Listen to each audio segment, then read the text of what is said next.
All right, Jason.Gray, welcome back to the Jason.Gray Show. Let's talk about the process about getting pre-qualified for you as a consumer and what you should expect on this first phone call.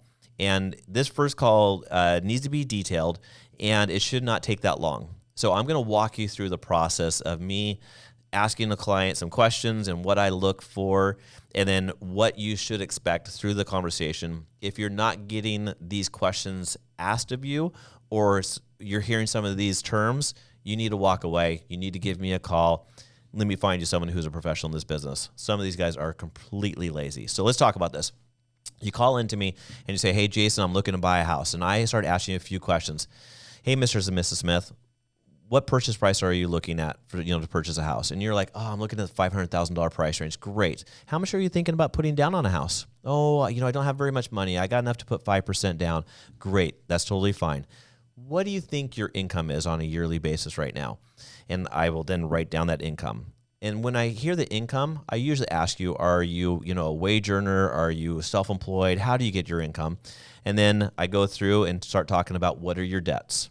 What do you pay for car loans, credit cards, student loans? And through these pieces of conversation, if I hear something that triggers something, it might lean into more questions, of course, right? So, if you say something about you're on a commission income, how long you've been doing commission income, right? And, or debts. Oh yeah, I co-signed with my brother on a car loan. That will lead into other questions. And then I usually go through credit scores. Credit scores has a big determination between down payment and credit scores. Really moves me in a direction where what type of loan program I think you should go under. So the most typical loan programs that are out there are conventional loans, FHA loans, VA loans, and USDA loans. There is some zero down payment assistance loans that are out there, but the interest rates are super high, and I try to avoid those at all costs. So as soon as I get through some of the basic questions answered, and I get a pretty good understanding where you're at, I calculate where your debt-to-income ratios are. I calculate out where your debts are while we're on the phone, and I tell you, okay, based on what you're telling me right now, I think you need to do this type of loan. For an example, a conventional loan. And then I say, okay, based on this information, this is what I think what your mortgage payment is going to be. This is what your max mortgage payment is going to be. Then I usually ask you, are you comfortable making that high of a mortgage payment? Because you might not be comfortable making that high mortgage payment. And then I start diving into just some more details on that. Now, most loan officers should be able to do this to this stage, right? Some can't honestly qualify you over the phone and tell you what type of loan program, what your mortgage payment is going to be, because they just can't do it. I can't explain to you why. I've explained loan officers that have been doing this 20 years how to do this over the phone, and they just can't do it. If they can't do it, you need to move on and move on fast. If they can't answer some of these questions, you need to find a new loan officer incredibly fast. All right? So I've qualified you. I've told you what kind of loan program that you qualify for. Now, through this conversation, we need to go deeper. Who's your realtor you're working with?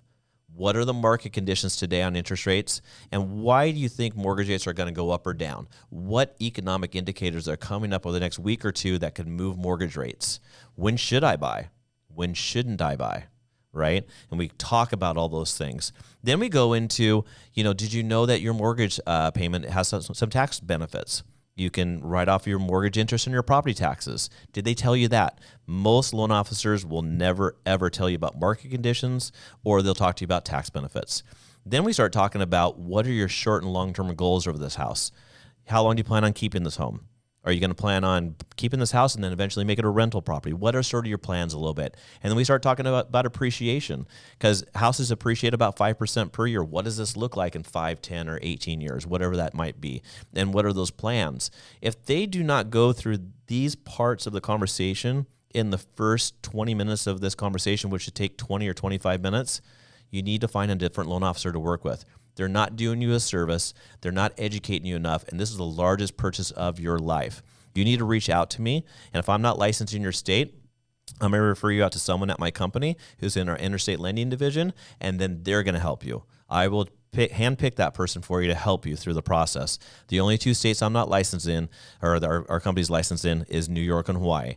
So keep that in mind. If you're still in those states, still give me a call. Let's find someone who can help you. But again, if you're not getting this initial consultation done in that first 20 to 25 minutes, and they haven't asked you all those questions, you need to walk away. They're not a professional in this business. So Getting pre-qualified or pre-approved is simple as that's 20 or 25-minute conversation. I have you do an online application, and we get your loan approved in literally 3 to 4 hours. It's an automated approval, and then I collect all the documents, and then I send it off to an underwriting team to get it fully approved by an underwriter.